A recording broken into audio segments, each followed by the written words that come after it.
Hello and welcome to Roll for Relaxation, the multiverse's most relaxing Dungeons & Dragons actual play podcast. I'm Kyle, and I'll be your guide to this world of fantasy and adventure. With me today is Amy of Amy K ASMR. Hi there. And Nick, the ASMR nerd. Pleasure to be here. Let's settle in, relax, and roll for relaxation. Hey, a natural 20. Episode 1, Party at the Castle. Roll a d20 to see who goes first. That's an 8 for Estrella and a 14 for Dante. So, Dante, how about you go first? Both your guys' characters are heading to the city of Wiltshire. How is Dante traveling there, and what does he look like? My character is impeccably dressed, despite traveling on foot. He has no entourage, no carriage, no horse even, or not even a mule. He's traveling all on his lonesome on foot, but he looks like a million gold pieces. He is perfectly well presented and composed. Hell yeah. And the reason he's traveling there is because he's been hired to perform his craft for a young lady named Matilda. Matilda needs to get put to sleep, I suppose. That's what I do. Yes, but not as in killing them. Literally, that sounds putting a little bit too, maybe sinister. Ominous. Literally put to sleep. Her parents are having trouble putting her to bed.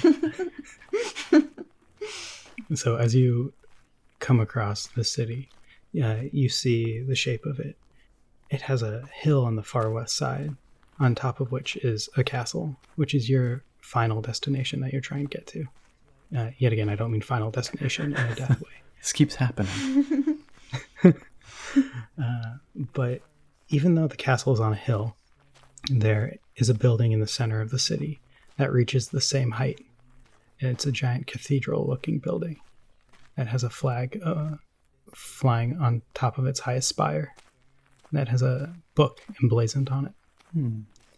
So as you get to the gatehouse, you see that there's a dry moat all the way around the city. Just a 20-foot deep pit that has spikes. Welcoming. Sticking up from it. Yes. But the drawbridge is down and the guards let you in.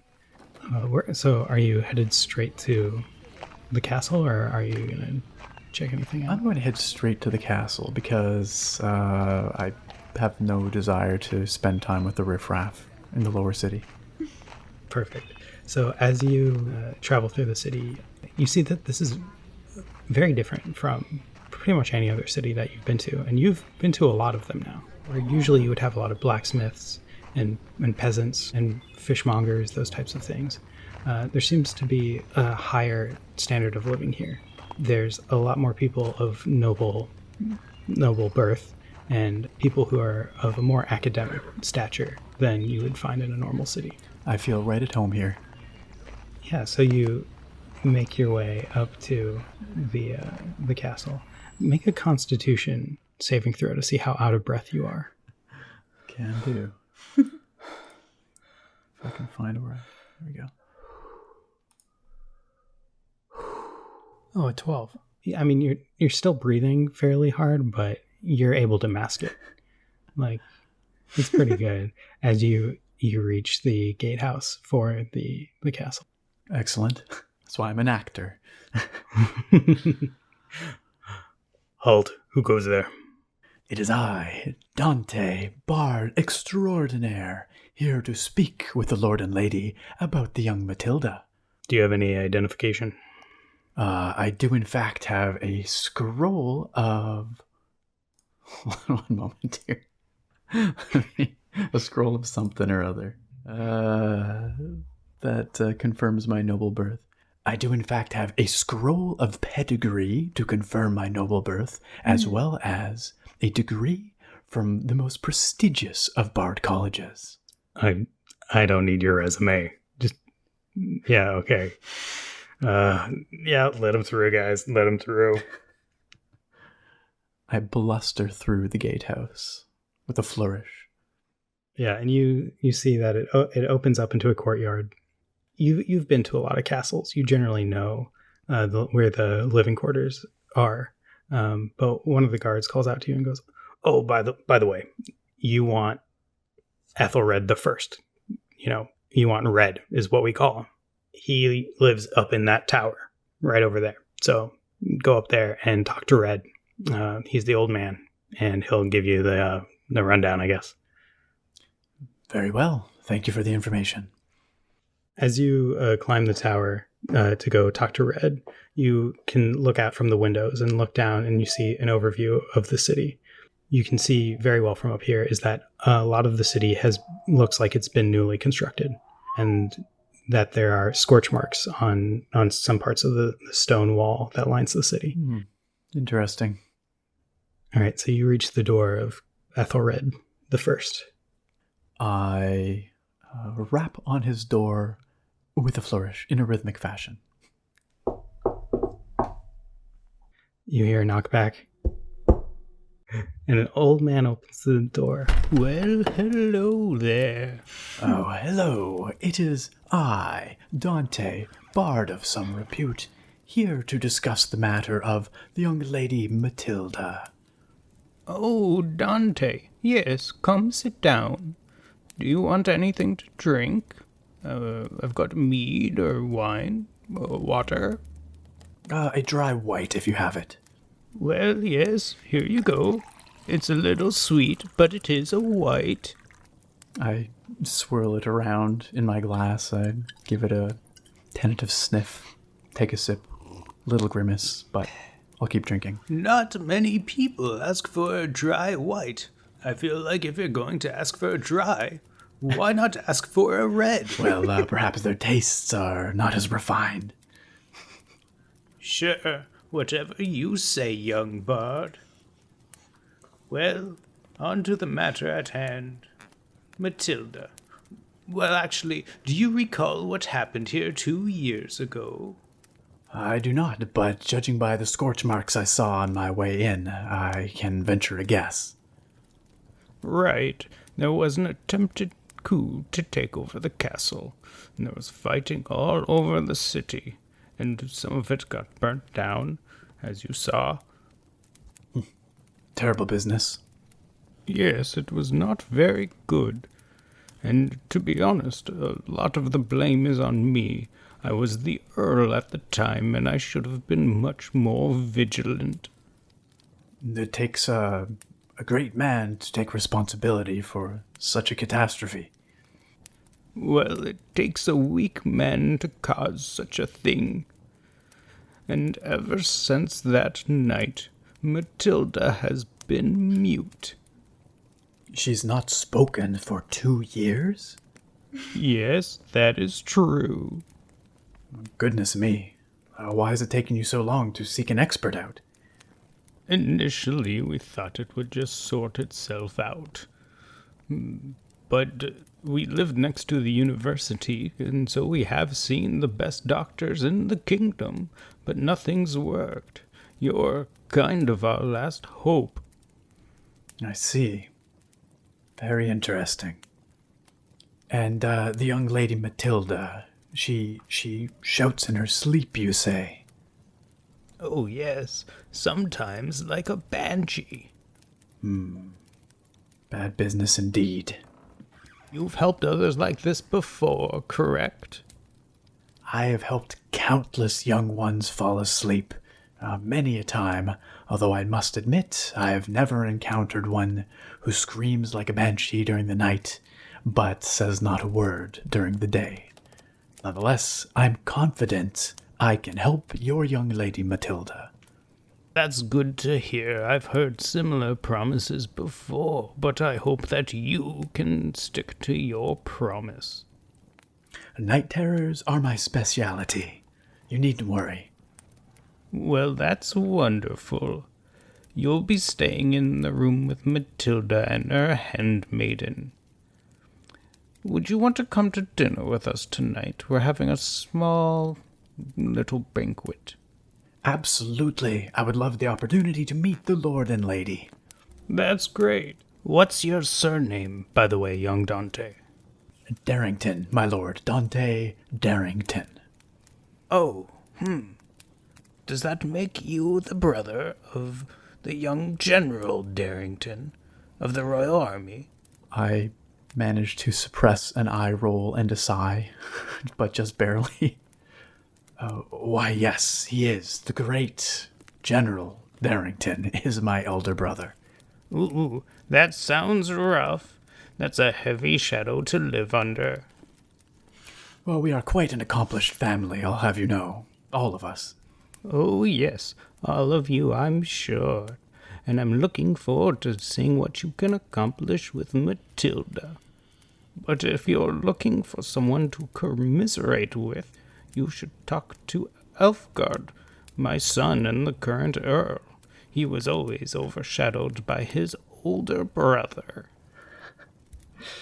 Oh, it doesn't worry me one bit, my lord, not one bit. But I will enjoy speaking to him nonetheless. Very good, very good. Well, let's reconvene at dinner time, and you can get to know Matilda then. I look forward to meeting the young lady and her parents. Well, it was a pleasure meeting you. Pleasure is all mine, my lord. How is Estrella getting to the town? Estrella is on a magnificent looking, let's say, a midnight colored horse with some black hair as well that is braided. And she is on her way to town.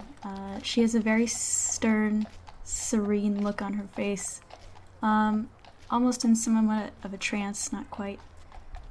Maybe her thoughts are inside herself as she is heading back to a place she once knew.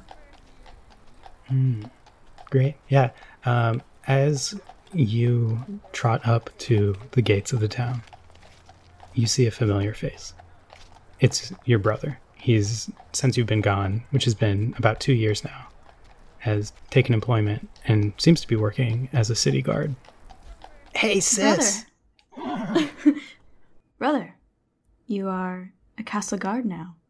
Whoa, Mom didn't tell me you'd be back. I didn't plan on being back, but I figured it was time. I need to do some more investigating. Oh, man, that sounds so serious. I have unfinished business. Oh, wow. You're always so cool. You've grown quite a bit. It's good to see you again. Give my best to Mother. You're not going to go see her? I don't know if I'm ready for that just yet. Maybe I will. Maybe it needs to be done. Well, you should go see Mom. You are right, you little brother. Yeah, I mean, you don't have to say it like an insult, but... You were always a funny one. I think I'm normal. You guys were just very unfunny, but yeah. Anyway, he tries to go in and give you a hug, even though you're like still mounted on your horse, and it's kind of like awkward. But he does it anyway.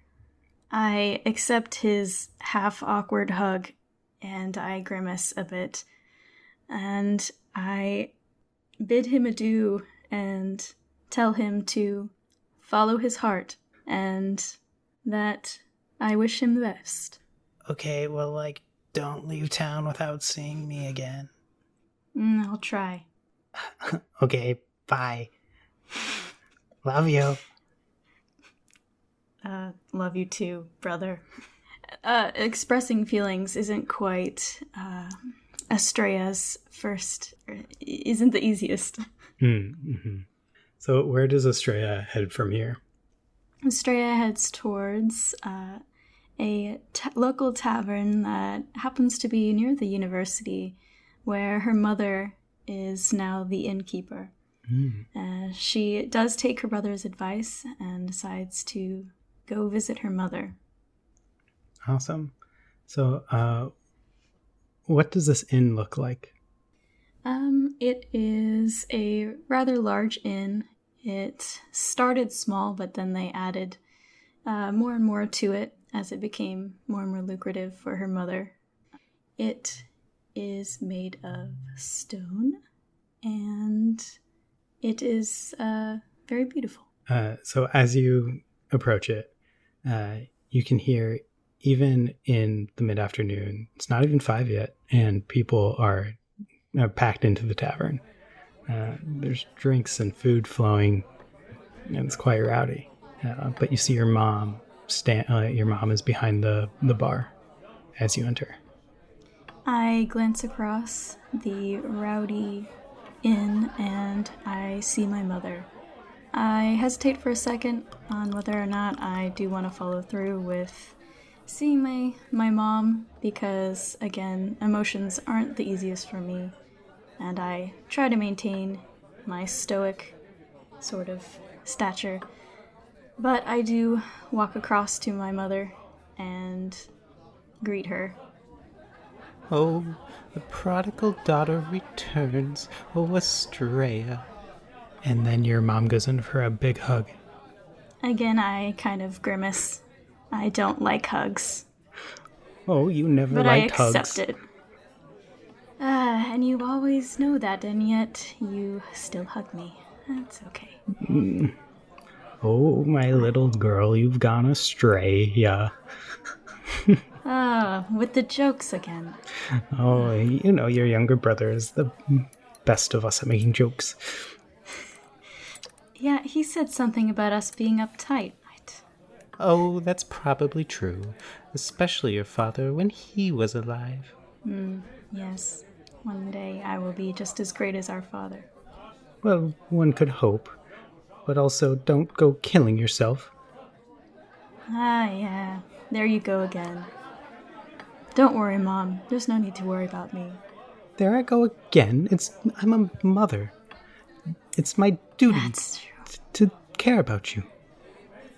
That's true. Well, have fun tending to your inn. I see that you're very busy, so I just figured I'd say hi. Oh, okay. And let you know that I was in town. Well, if you would have given me warning, I could have had a bed for you. Well, thanks, Mom. Well, I've got some news. What is that? Well, I've started dating again. Mother. Keep your personal life to yourself. I don't have any... I have 2 sons here. I need someone to talk to about woman things. All right, well, maybe you could introduce me to him at some point, and I'll try to be nice. Well, you already know him. Do I? Yes. It is Cassius's great uncle. You knew him as Professor Lawson, but now he's Dean of the university. Dean Lawson. Really? Mm-hmm. Well, maybe I'll have to go visit him and let him know that he needs to be nice to my mother. He's very nice to me. Question him. You know who isn't nice to me? My daughter. She never sees me. Well, you know I care. This Do guy, yeah, you do. You're my mother. And I'll always love you. Yeah, I love you too. All that. Okay, well, don't be a stranger.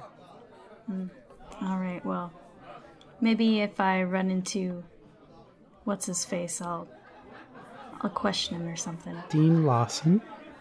Dean Lawson. Schmeen Schmawson. Well, then I bid my mother adieu and I head out of the tavern. The noisy, rowdy atmosphere tends to get on my nerves, so I would rather get out of there. Mm-hmm. And where do you go from there? I assume at some point you'll need a place to spend the night. Oh yeah, that's true. I should probably spend the night at my mother's, actually. She just said she didn't have a bed. Whose fault is that? Oh wait, she didn't have a bed. Dang it! Gosh, I got to myself again. Well then, I head around town and I look for a place to stay the night. Okay. Your mother's place is called the Sleepy Time Inn and Tavern, but the main competitor is the Bedtime Stories. Perfect. This place seems Good enough. I'll go ahead and check this place out. Look for a bed. And there's a sign in front that says no vacancies. Well, I suppose I should just keep trying. There's a lot of people in town today, I suppose. Are you looking for another tavern? Anywhere to spend the night at this point. I am a soldier as well, so I don't always need a lofty bed to lay my head. Roll investigation. 11.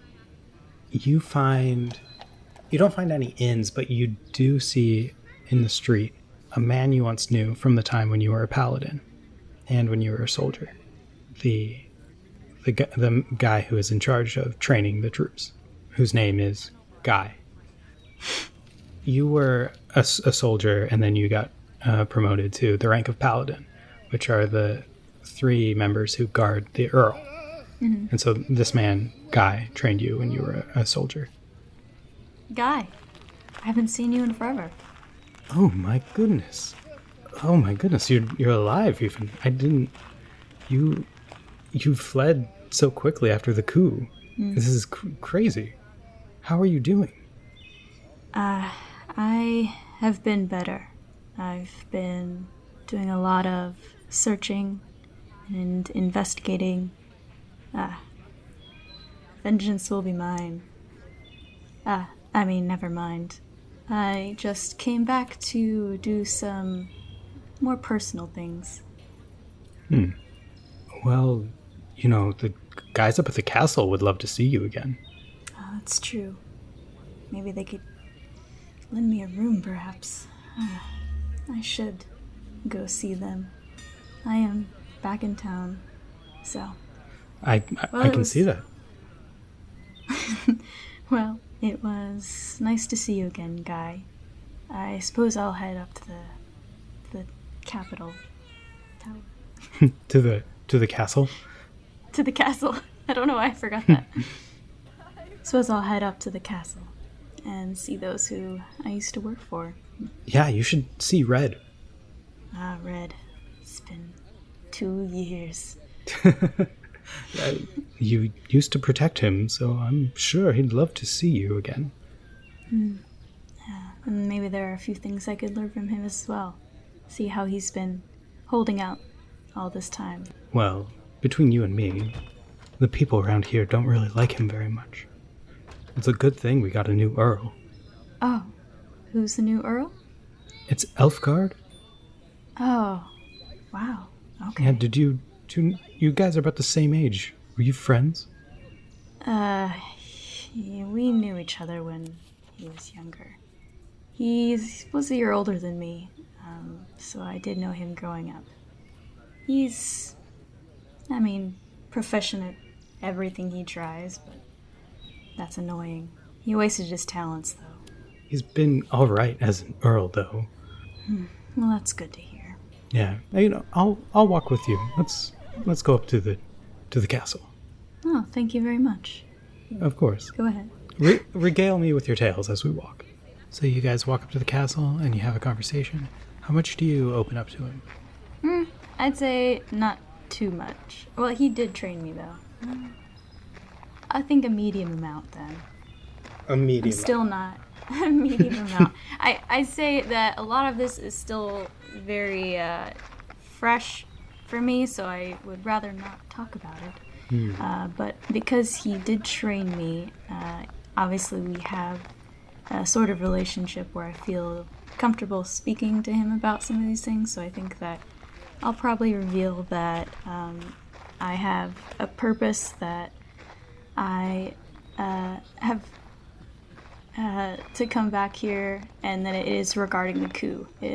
It's regarding figuring out who was behind it, and perhaps something to do with vengeance. When you mention vengeance, he says, well, yes, I know that Amir died. You guys were really close. Yeah, I'd rather not talk about that. It's still heavy on my heart. Okay, I won't pry into another soldier's heart, unless we're enemies. Ah, that I understand. I taught you well. Yes, here we are at the castle, so you know the way to see Red, if you want to. Well, thanks for walking with me. It was nice to catch up with you. Of course I will. I have business here as well, so... Perhaps I'll see you again. Perhaps. Goodbye. Goodbye. I walk into the castle area and I head to the room that I know Red to spend his time in the evenings, and I knock on the door. As you're going up the stairs, you see an impeccably dressed, just like a million gold dressed guy leaving the room. And you guys pass each other on the stairway. I tip my hat politely. I nod my head. All right. You knock on the door, and an old man opens the door. It's the man you spent a couple years guarding as you were a paladin, one of the 3 guards of the Earl. Oh. Ah, Red. Oh, I think I'm seeing a ghost. I deserve that. You left so suddenly. You didn't even tell me goodbye. Yes, everything that happened was a bit hard for me. Having one of my best friends die at the hand of another was hard to take. I had to get out. Just change of scenery. I'm glad that you're doing well, though. Yes, still alive. The ticker is still ticking. But you remember young Matilda. She's not doing so well since the attempted coup. Oh, that's terrible. Yes, and after the attempted coup, I stepped down as Earl. I was getting too old anyway. You were getting old man. Oh, you whippersnapper. So, what's wrong with Matilda? Oh, she's not talking.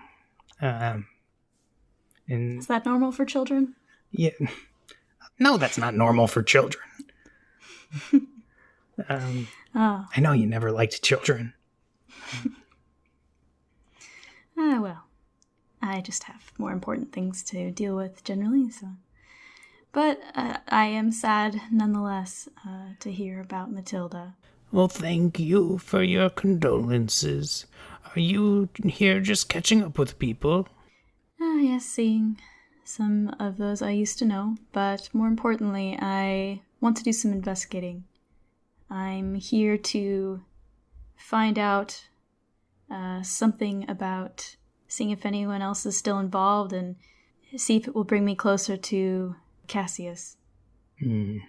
Yes. Not everyone knows about Cassius, so... Don't worry about me, I'll keep it quiet. Good. Do you have a place to stay? Are you staying with your mother? No, I'm not staying with my mother. Things are a bit booked up over there. Also, I don't know how much I'd love to stay with, just old memories. If you do have an extra bed, I may like to use it. Well, yes, of course.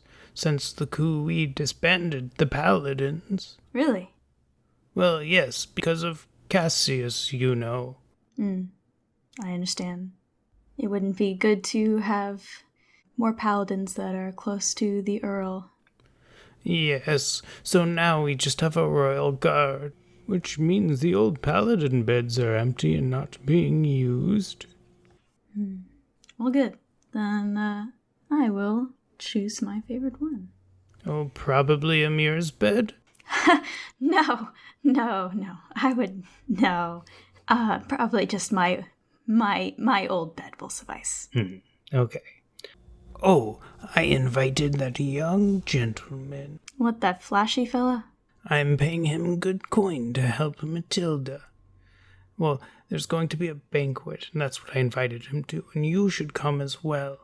Maybe there'll be a lead there for you. Well, normally I don't like these things, but you're right. It could lead to a lead. So I suppose I will see you there. Fantastic. Is that what you'll be wearing? Yes. Is that not good? What are you wearing? Let's say maybe just basic suit of armor. You should go to the tailor and they'll give you a dress.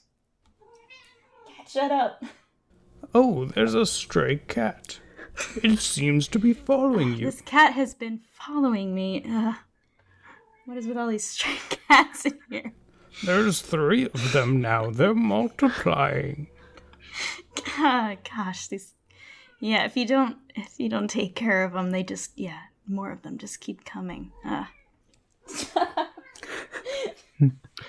God, she is really angry. Sorry. All right then, I will. Shut up.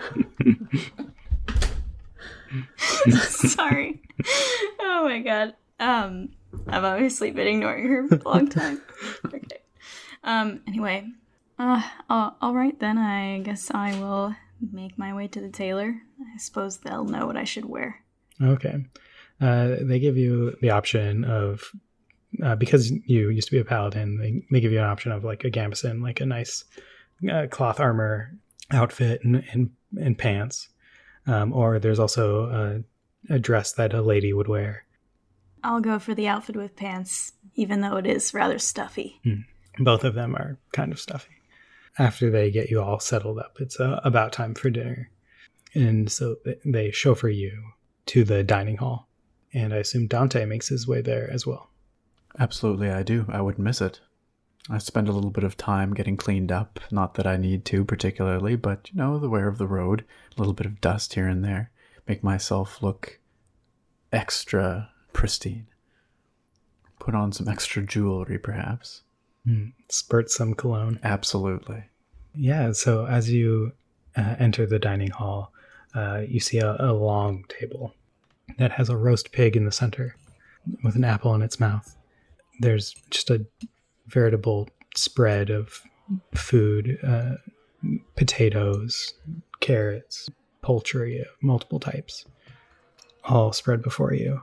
You see at the head of the table, already waiting, is a very handsome young man with attractiveness and style that would rival even Dante. Ho ho. Well then. Whew. He has a thin crown on his head, and Estrella knows him from her childhood. This is Elfgard. Next to him is Red, and to the left of Red is Matilda. And to the left of Matilda is a nameplate that says Dante. I stride forward confidently, right in front of Elfgard, and I take the deepest bow with the largest flourish.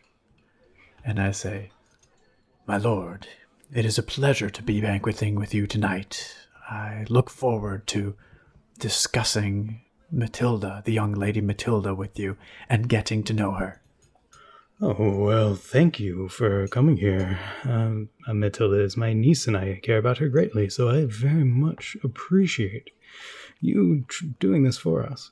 The pleasure is all mine, my lord.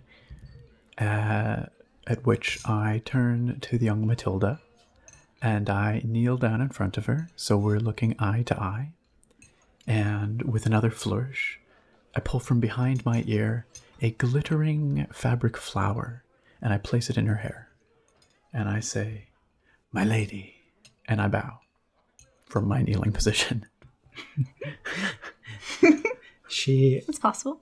She puts her mouth and her nose into her shirt and pulls her knees up, but she keeps looking at you as though she's very interested. I give her a broad wink, and I turn my attention back to Lord Ethelred, and I say, "I believe the young lady and I are going to get along just wonderfully." Oh, well, that's very well. I will be quite busy, I assume, so I think Red here, my father, will be taking care of this whole transaction. Certainly, my lord. And I will take my place at the table in the allotted spot. So to the right of Elfgard is a man seated there who has glasses on. He's dressed as an academic would. His bifocals on, and he's not as well dressed as everyone else, but he does wear the black robes of a professor. And then to his right is a very flamboyant looking man who has gold laced clothes and a pin that's just a gold coin on his lapel. And then to the right of him is a seat placement that says Estrella Palantino. I walk into the banquet room and take a good look at everything around me. I tug at my collar slightly and make a slight scowl and sort of readjust myself, and then ready myself to deal with all this human interaction and then walk towards my seat, which I see is seated next to the stuffiest looking guy in the room. And so you guys take up one half of the table, and the other half of the table seems to be taken up by young lords and ladies who are too busy courting to pay attention to anyone else. Elfgard stands up and says, "Well, it's a pleasure to have you all here. We have a returning face," and he motions to you, Estrella. "And we have a new face here," and he motions to you, Dante. I flash a charming smile at the surrounding nobles. Roll charisma. Certainly. With pleasure. 20. Natural 20. No, that's I guess that's a modified 20. Mm-hmm. It's an artificial 20. Yes. Yeah, they all seem to have taken a liking to you. "Well, I won't put off eating any longer. Let's eat." And people start to dig in and grab what they want from the table. You see Elfgard talk to the guy to his right, who's dressed like a professor, and that guy keeps giving side glances to Estrella. I lean in to listen to their conversation. Roll history with advantage. 11. Okay. You don't remember many details about this man, but you do remember who he is, the guy that Elfgard is talking to. This is who you knew as Professor Lawson, but is now Dean Lawson, the man that your mother is dating. Lawson. Mm-hmm. Hey, professor type. I hear you're dating my mother. Well, yes, I am. Your mother is a very lovely lady. Yeah, she is. I grew up with her. Okay. And it is a I'd pleasure like to hear meeting your you intentions. Again. Oh, what was that? I'd like to hear your intentions Oh, with my mother. Well, my intention is to continue to woo her and to improve her life, and she seems like she'll soon be retiring. The inn is doing so well. It's booked up practically every night. And okay. And well, then I'll retire and we can just spend our twilight days together. And hopefully I'll get to know you better. Yeah. Well, I hope to get to know better. I Yes. remember you when you were a girl. Oh, you do? To be honest, don't remember you all that well. Well, you and Cassius and Amir would steal candies from me. That sounds like us. You three were little devils. We were. I think that, you know what? Sorry for bringing that up, actually. That's okay.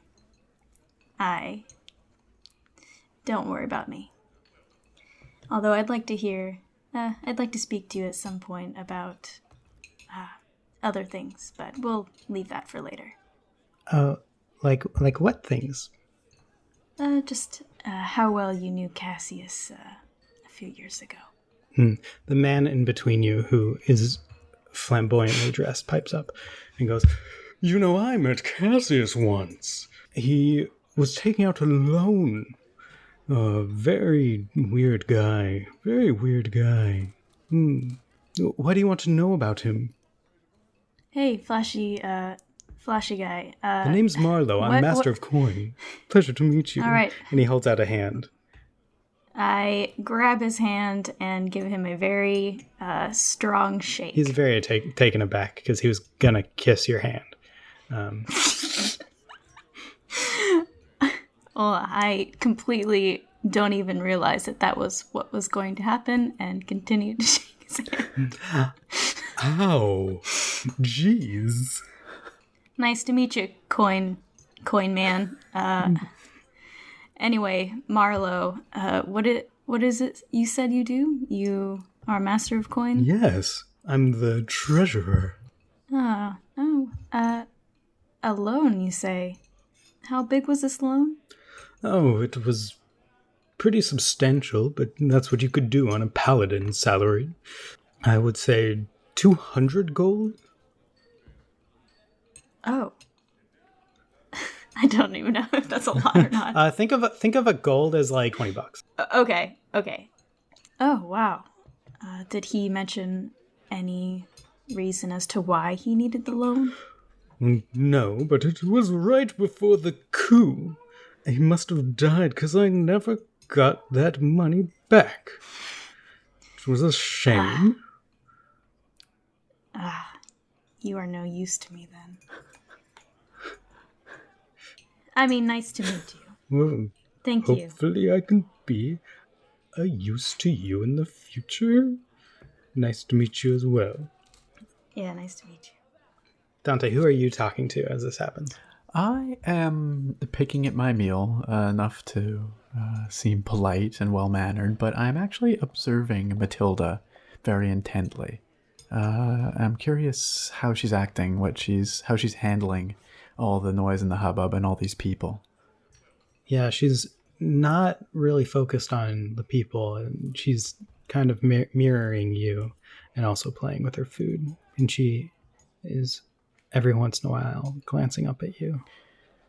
All right, well, with a sly sideways glance at her, I'm going to spear an enormous piece of chicken and take a massive mouthful and just chomp on it really, really loudly. She giggles slightly. I give her another wink as I attempt to swallow my mouthful, but I need to take a swig of my wine to get it down. And who is to my right, or my left, I should say? Nobody? Like a bunch of 14-year-old girls who are giggling to each other. Okay. I pay them no heed. Across from you is Estrella. Oh, across, okay. Yeah, and then kitty corner to you is the Master of Coin, and then to his right is the Professor. Very well, okay. I look around the banquet hall. Is there a lady of the house? I'm curious. No, there is no lady of the house. Oh, interesting. Very interesting. I'd like to judge the temperature of the room. Are people still engaged in conversation? Are they intent with their meals? What state of the evening are we at? People are done eating or nearing the end of their meals, and they're more into the drinking phase. So there's some merriment about. Mm-hmm. There's definitely a lot of conversation going. If people are deep in their conversation, perhaps now's not the time. But I'll continue to monitor the room and wait to see. I'd like to, at the appropriate moment, provide some bardic entertainment to complement the night's meal. After waiting about 10 minutes, there's a lull in the conversation. I suppose another question would be, is there already a minstrel here? Is there any entertainment?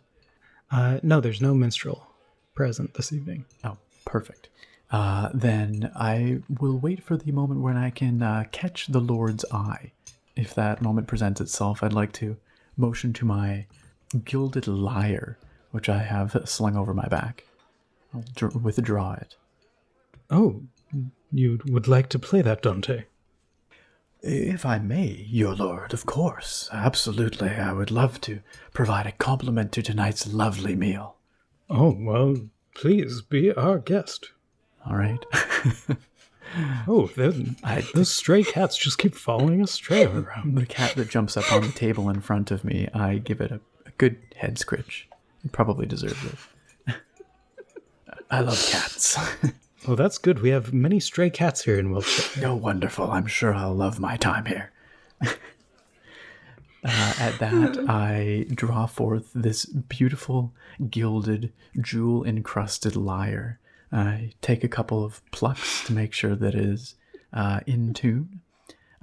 With a wave of my hand, I cast prestidigitation, and a sparkling light, an aura of sparkling light surrounds me. Just a minor effect, nothing too flashy. In this world, magic is mostly in folklore and fairy tale.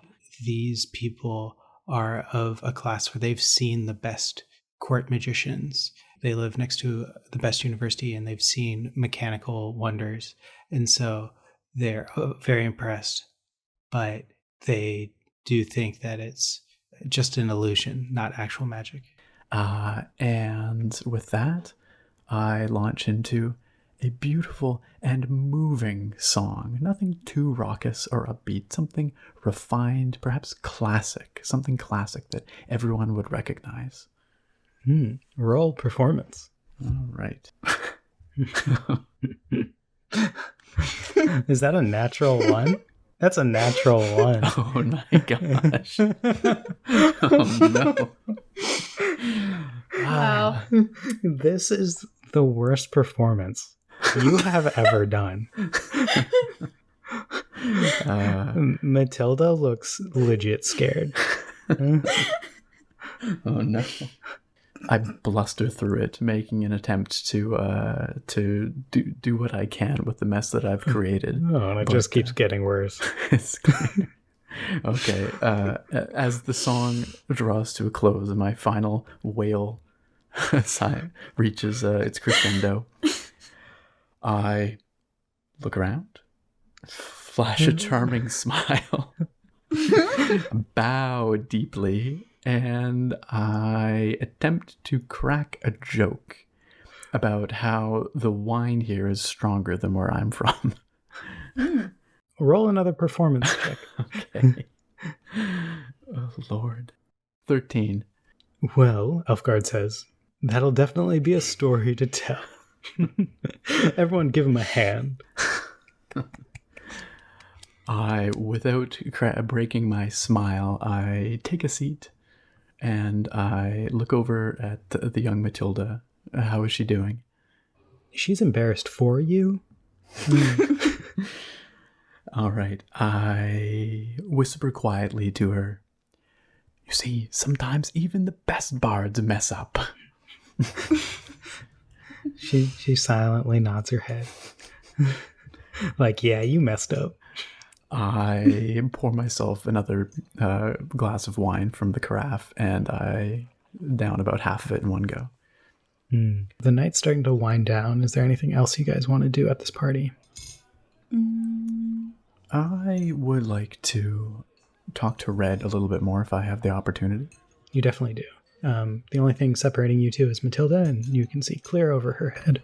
I would prefer to talk to him without Matilda present. I don't know if there's an opportunity to draw him aside at some point. Yeah, there definitely is. And he follows you into an antechamber. Okay. My Lord Red, may I call you that? Oh, yes. Everyone calls me Red. I'm known as Ethelred the Red. Spelled like R-E-A-D because I like to read so much. Ah, I see. A well-read gentleman. Just like myself. Well, Lord Red, I did have a couple of questions regarding young Lady Matilda and her peculiarity. Ask away. Anything that will help you. Specifically, I'm curious if, during her night terrors, is anything that she says discernible? Does she speak of anything in particular? Or is it all indecipherable? I don't know of such things, but her handmaiden would know better than I. Ah, her handmaiden. And where might I find her handmaiden? She'll either be hanging around the wall of the party, or she'll be in Matilda's bedchambers, cleaning things up for the night. Excellent. Thank you very much. I appreciate that, Lord Red. One final question. Are these soporific utterances ever accompanied by actions, motions? Does the young lady Matilda thrash in her sleep? Does she sleepwalk, perhaps? I don't know of sleepwalking, but there's a lot of kicking and punching that occurs. Very interesting indeed. Well, I will observe tonight, and we'll see what comes. Thank you for your time, Lord Red. Of course. And with that, I will return to my seat at the table. I will cast an eye about for Matilda's handmaiden. You see a young woman in a white gown hanging out by the wall just behind Matilda. All right, I will make note of what she looks like, although I will not engage her just at this moment. Roger that. As that's happening, Alfgard walks up to you, Estrella, and goes, "Could we talk privately for a second?" Sure. Yeah, you guys go off into a hallway where no one else is. Mm-hmm. And he says, "Just so you know, no one here blames you for what happened."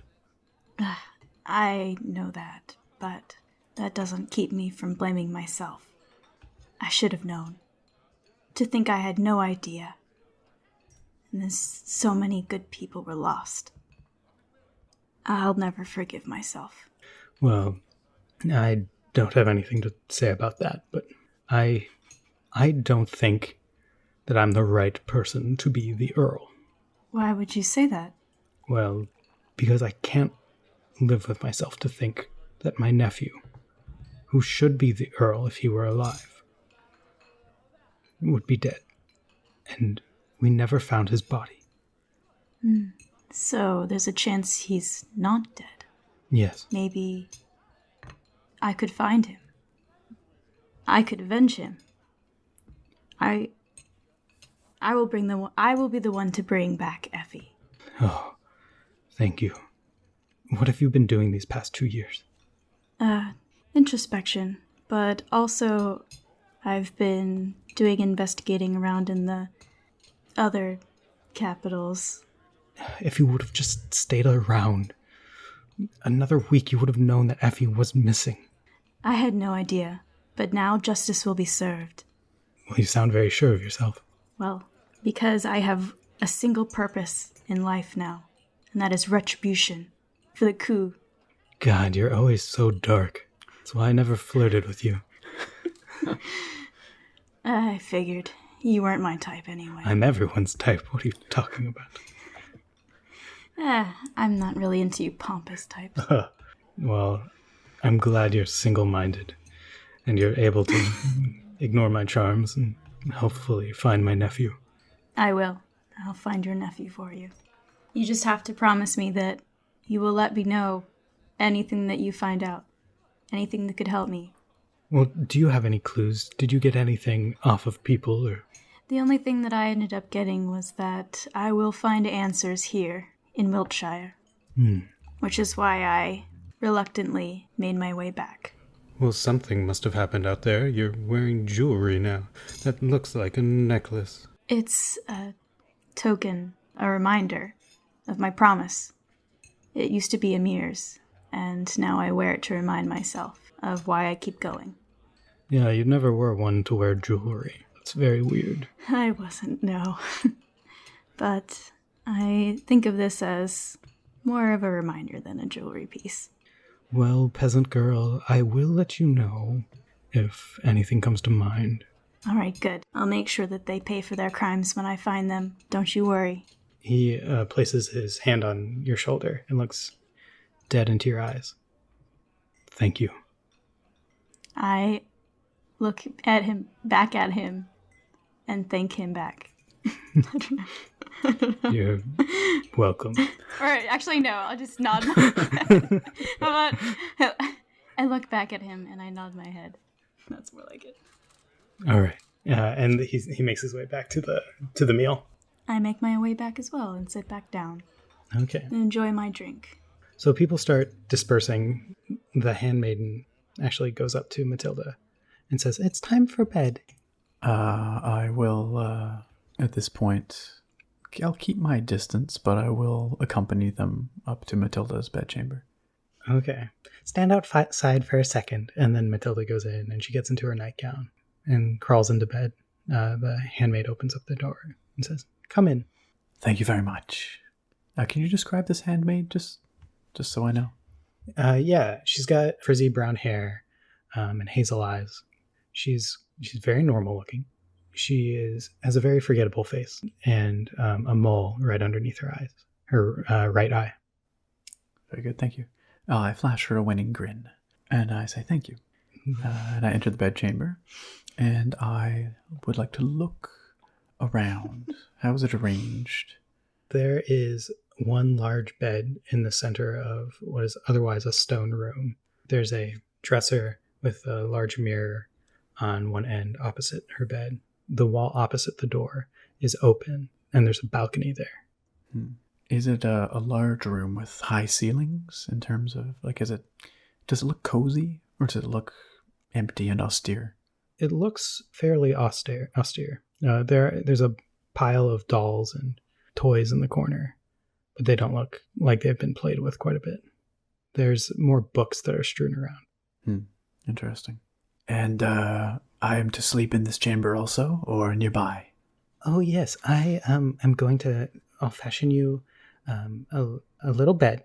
I'll be right back. And this woman goes out, and about 5 minutes later, she comes back with a bunch of bedding that she places down right next to the bed of Matilda. But there's also a very puffy, fancy chair for you that's next to Matilda on the side that she sleeps. Very good. I'd like to go take a look out the balcony. Balcony looks over outside of the city, so it's facing away from the university. You can see a bunch of stars. It's kind of a cloudless night, and fields, rolling fields, as far as the eye could see if it were sunny out. Okay. I will head back inside, and I will take my place in the overstuffed chair next to the bed. Matilda is just staring at you. Does she look frightened? No, she looks very curious, though. I see. You get the sense that you made a good impression. Despite, or perhaps because of the caterwauling. Maybe I'm not so intimidating anymore. Well, I'm going to look to Matilda and say, "Do you like bedtime stories, my dear?" She nods her head, yes. What about lullabies? She thinks about it and kind of reluctantly nods her head, yes. Well, tonight I'm going to tell you the most lovely bedtime story, and I'm going to sing you the most beautiful bedtime lullaby, and it's going to help you sleep soundly, my dear. Do you have a favorite bedtime story, perhaps? She shrugs. Well, I think I have just the thing. And from my rucksack, I will withdraw a worn book. It looks like it's seen some use. It doesn't have much in the way of fancy covers or anything like that. And I'm going to flip it open to a page that I have marked. This is a book that I've carried with me for a very long time. In fact, I'll tell her that. This is a book that I had when I was your age. Can you imagine that I was once your age? She shakes her head no. It wasn't all that long ago, at least it doesn't feel like it, but I loved every story in this book. When I was growing up, I had a Nana who took care of me and read me to sleep and sang me to sleep every night, and I slept like a baby. Tonight, we're going to read one of my favorite tales, and I hope it becomes one of yours as well. And I will begin to read a tale And this tale is all about a young rabbit and her woodland friends and an adventure that they go on in their beautiful forest glade. And it's not too scary, and it's not too long, and it has lots of lovely descriptive passages just about dappled light on the forest floor and burbling creeks and rivers and things like that. How does she seem to be responding? Roll performance. All right. Let's see how this goes. All right. 13.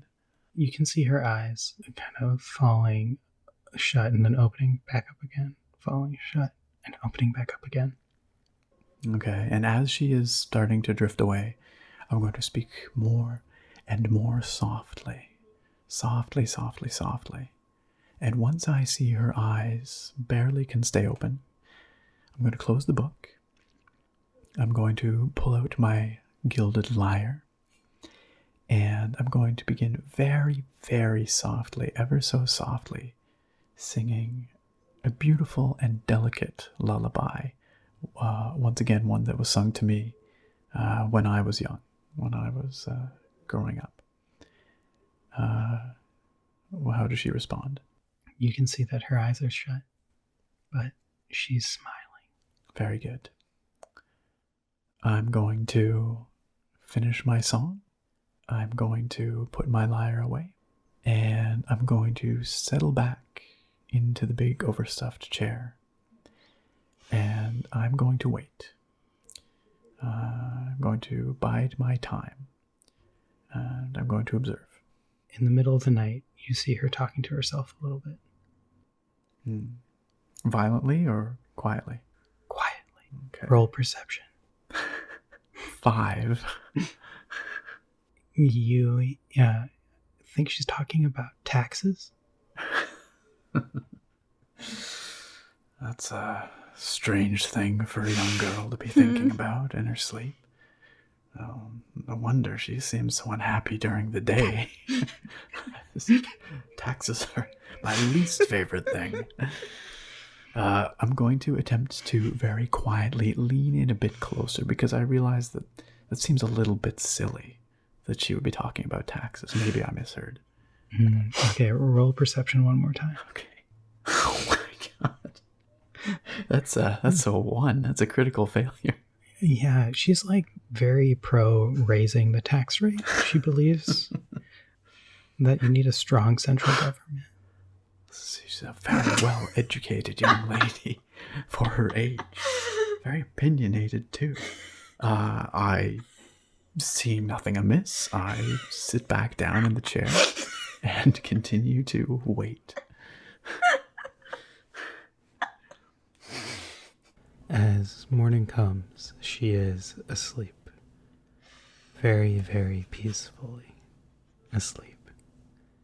But she wakes up, violently yelling a single name. Effie! Yeah, I like that. Wow, that's a good teaser. That's a cliffhanger. Yeah, I thought Effie sounded like levy. So, taxes. Oh, okay, that's where that came from. That's where that came from, yeah. I was like, taxes. Okay, all right. Setting up to be the next master of coin, perhaps. Yeah. Hey guys, thanks for listening. Make sure to check out our Patreon if you want access to our episode discussions, character creation, and in the future we'll be posting one-shots and side campaigns there. That's patreon.com/rollforrelaxation. If you want to contact us, send an email to rollforrelaxation@gmail.com. Shout out to Melinda of Miracle Forest who did the soundscaping for this episode. And shout out to you for listening to it. Thanks, and I'll see you in the next one.